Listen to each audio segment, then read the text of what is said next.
Hello guys, हमने अपनी last video में वेरिएबल्स एक टॉपिक था उसको डिस्कस किया था। इसी में हम आगे चलते हैं and then we discuss about the global variables कि हमारे ग्लोबल वेरिएबल्स क्या होते हैं। So global variables that are created outside of a function. आपका एक फंक्शन होता है जिसके बाहर हम लोग कोई भी एक वेरिएबल डिक्लेयर कर देते हैं, उन्हें हम ग्लोबल वेरिएबल्स बोलते हैं। Global variables can be used by everyone both inside of function and outside. जो आपके ग्लोबल वेरिएबल्स होते हैं वो आप अपने फंक्शन के अंदर भी कॉल कर सकते हैं और उसके आउटसाइड भी कॉल कर सकते हैं। The global keyword normally you can create a variable inside a function. आप एक वेरिएबल है जो अपने किसी फंक्शन के अंदर कॉल कर देते हैं एंड देन वो वेरिएबल आपका एक तरीके से लोकल भी काम कर सकता है। और आपका अगर आप उसको दे देंगे किस तरह का कीवर्ड, एक ग्लोबल कीवर्ड अगर आप नाम दे देंगे तो वो एक तरीके से आपका इनसाइड ऑफ फंक्शन भी काम करेगा and outside of the function भी काम करेगा। इसी में हमारे आगे आते हैं, वो वेरिएबल्स नहीं होते हैं हमारे की नेक्स्ट टॉपिक स्टार्ट होता है data types. So variable can store data of different types and different type can be different things. It means कि आपका जो डेटा आप स्टोर कर वेरिएबल्स आप जो स्टोर कर रहे हैं उनका एक तरीके से डेफिनेशन है, एक तरीके से आइडेंटिटी है, इसे हम डेटा टाइप कहते हैं। तो Python has the following data types built in by default in these categories. जो बिल्ट इन डिफ़ॉल्ट है उनका पाइथन का, वो उसके कुछ टाइप्स हैं लाइक टेक्स्ट टाइप वो स्ट्रिंग लेता है, numeric type int float and complex, sequence type list tuple and range, mapping type is dict, set type set and frozen state, boolean type it will take a bool, binary type bytes, byte array and memory view. So data type जो आपके होते हैं, data type of any object by using the type function कि आपने कि वो जो आपने वेरिएबल लिया वो किस तरह का है उसको आप कैसे चेक कर सकते हैं। लाइक इसमें एग्जांपल है x इक्वल्स टू 5 प्रिंट। आप जस्ट टाइप करेंगे टाइप x तो वो आपको दिखा देगा कि इन टाइप का आपका वेरिएबल है। तो हम इसको स्टार्ट करते हैं कि हम कैसे वर्क करेंगे। सो हम फर्स्ट देखते हैं अपने ग्लोबल वेरिएबल। तो हमने पाईचार्म पे जाते हैं, हम लोग का ऑलरेडी हमने एक फाइल ऑलरेडी क्रिएट करी हुई थी जिसका नाम था वेरिएबल पाई। सो इसी में हम अपने ग्लोबल वेरिएबल्स को देखते हैं कि ग्लोबल वेरिएबल हमारे कैसे डिक्लेयर होता है। सो x इक्वल्स टू, मैं यहाँ पे ग्लोबल वेरिएबल डिक्लेयर कर रही हूँ, लाइक उसमें कोई भी एक मैसेज टाइप कर देती हूँ, ऑसम एंड देन एंटर। अब मैं यहाँ पे एक अपना एक फंक्शन क्रिएट करने जा रही हूँ। So for the function creation मैं उसको def it means a definition and उस फंक्शन का नाम मैं कुछ भी दे सकती हूँ, आप अपने अकॉर्डिंग अपना नाम दे सकते हैं function and then colon and then enter. Enter करने पे आपने देखा होगा कि इंडेंटेशन आई हुई है। सो आप उसको बैक स्पेस बिल्कुल नहीं करिएगा, उसमें जितना स्पेस वो ले रहा है इससे ज़्यादा आप लीजिएगा। अगर आप स्पेस नहीं देंगे तो वो आपको एरर शो करेगा। सो आफ्टर फंक्शन डेफिनेशन आपको एक इंडेंटेशन उसे देना ही पड़ता है। तो ये रिक्वायरमेंट है प्रिंट एंड देन आप कोई मैसेज टाइप कर दीजिए एंड देन प्लस एंड जो आपने एक्स वेरिएबल कॉल आपने दिया था उसे आप यहाँ पे आके कॉल कर लीजिए and then enter and after this you can call your function. So function के लिए आपको इंडेंटेशन की जरूरत नहीं पड़ती है। सो आप डायरेक्टली अपना फंक्शन कॉल करवा सकते हैं, माई फंक्शन जो आपका दिया हुआ था and then going to run and run variable.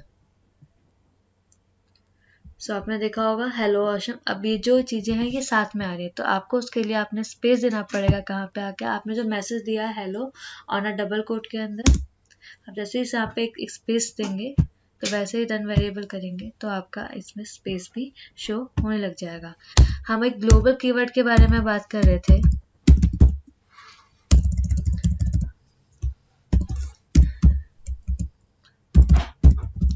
Global keyword, सो जो आपकी ग्लोबल कीवर्ड होती है उसको हम अपने फंक्शन के अंदर लिखते हैं। सो लाइक अगर हम इस पर वर्क करते हैं, सेम मैंने एक फंक्शन बनाया, फंक्शन नाम से डिफाइन किया एंड एंटर किया एंड देन उसे डिक्लेयर दिया ग्लोबल एक्स। तो मेरा एक्स नाम से ग्लोबल कीवर्ड है जो मैंने एक्स नाम से ले लिया है, देन एंटर किया and then x equals to उसमें कोई एक मैसेज प्रिंट कर दिया एंड देन एंटर एंड मैंने इस फंक्शन को कॉल किया। तो मेरे फंक्शन का जो नेम है वो है फंक्शन एंड देन एंटर। अब यहाँ पे आपको इंडेंटेशन की जरूरत नहीं है, जहाँ पे आप फंक्शन डिक्लेयर करते हैं वहाँ पे आपको इंडेंटेशन की जरूरत पड़ती है। Print and right here hello, then add, and then call your x variable, और आप वेरिएबल का नेम चेंज भी कर सकते हैं. So here and then run.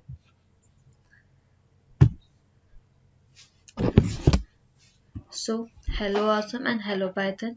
तो आप अपने जो ग्लोबल वेरिएबल्स होते हैं उनको आउटसाइड भी डिक्लेयर कर सकते हैं अपने फंक्शन के, एंड इनसाइड भी डिक्लेयर कर सकते हैं. सो गाइज, ये आपका ग्लोबल वेरिएबल्स था. अब इसमें हम आगे चलते हैं अपने डेटा टाइप्स पे.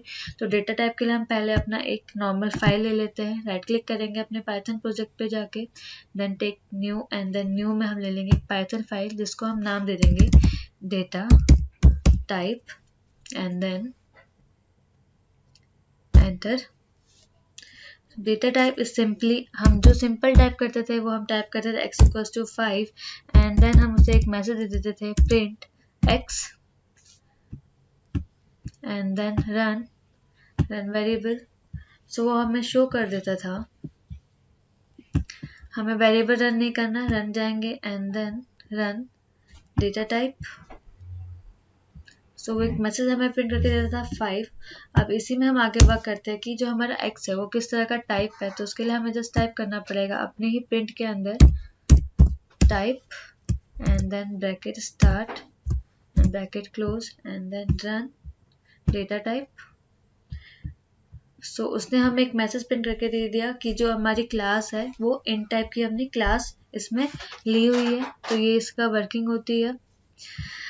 आप ऐसे ही इसमें चीज़ों की कास्टिंग भी कर सकते हैं. इट मीन्स आप चीज़ों को फिक्स करके भी दे सकते हैं. फिक्स करने से मतलब है कि लाइक x=str, मतलब वो स्ट्रिंग टाइप का कोई वेरिएबल आपका स्टोर कर रहा है और वो उसके अंदर आप अपनी कोई भी चीज़ें प्रिंट कर सकते हैं.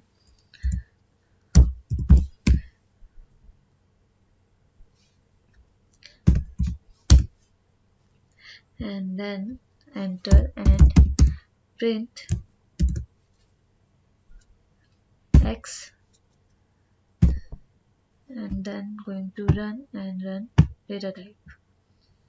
So hello world, आप इसी पे ही आएंगे and then enter करेंगे. if you write print and आप जानना चाहते हो किस तरह का टाइप है, then write here x, and then again going to run and run data type. So class is a string type. So आज के लिए इतना ही क्लास पे गाइस. देन हम नेक्स्ट अपने पढ़ेंगे ऑपरेटर्स.